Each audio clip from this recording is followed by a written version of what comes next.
Gyvos pasakas.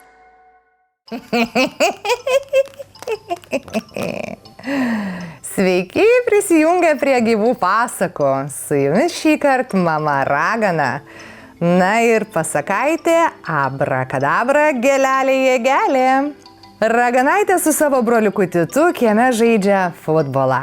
Titas spiria kamuolį, tačiau Raganaitė nespėja pagauti. Nuėjusi pasimti kamuolio, Raganaitė randa nuostabią, mažytę, geltoną gėlelę.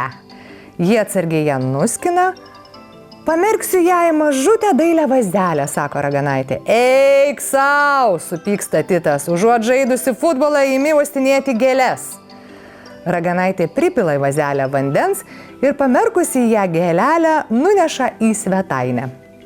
Tačiau netrukus gėlelė ima vysti. Gėlelės stiebelis sulinksta, lapeliai nusvyra, Raganaitė taip liūdna pasidaro, kad ji nebeišmano kogi griebtis, kad išgelbėtų gėlelę. Ji pripila daugiau vandens į vazą, tačiau ir tai negelbsti. Tada jos akis užkliūva už didžiulės mamos burtų knygos. Raganaitė dvejodama ją atsiverčia.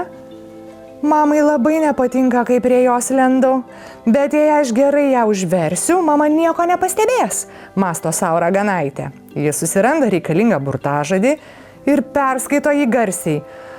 Tūkstančiai naktį žvaigždžių, ieškau baloje varlių, tegul burtas išsipildo, kambarį spalvom užtvindo, abrakadabra, gėlelė jėgelė. Akimirksniu gėlelė ima stieptis, išsitiesia kotas, pakyla lapeliai, ji net ima augti. Nustebusi Raganaitė mato, kad jos mažoji gėlelė ima darytis vis didesnė ir didesnė ir didesnė, auga vis greičiau ir greičiau, gal net pernelyg greitai.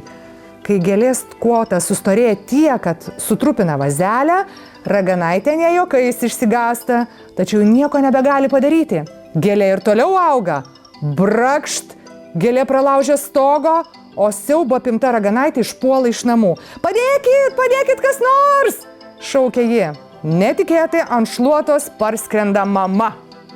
Ji greitai pasako burtus, nuo kurių gėlelė ne tik nustoja augti, bet ir ima trauktis. Netrukus Raganaitė jau stovi prieš mamą, kuri ne juokais pyksta.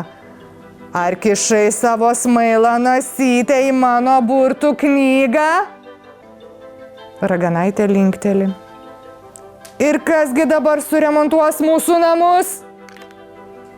Mažoji nusišypso ir taria. Esu tikra, mamyte, kad tavo storoje burtų knygoje tikrai yra keletas užkeikimų skirtų remontui. Argi ne, mamyte? Jei nori, aš tau padėsiu. Tai jau ne minutėlės nedvejoja mama. Geriau daugiau nesiartink prie mano burtų knygos. O kai tik sutvarkysiu namą, mudvi dar rimtai pasikalbėsim. Štai kaip kartais nutinka, kai neklausai tėvelių. Tiek pasakos šį kartą. Su jumis buvo gyvos pasakos ir šįkart aš, mama Ragana.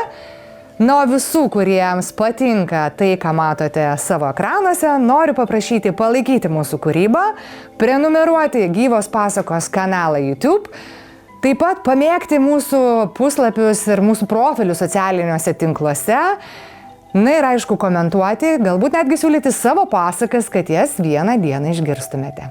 Ačiū ir iki kitų pasakų.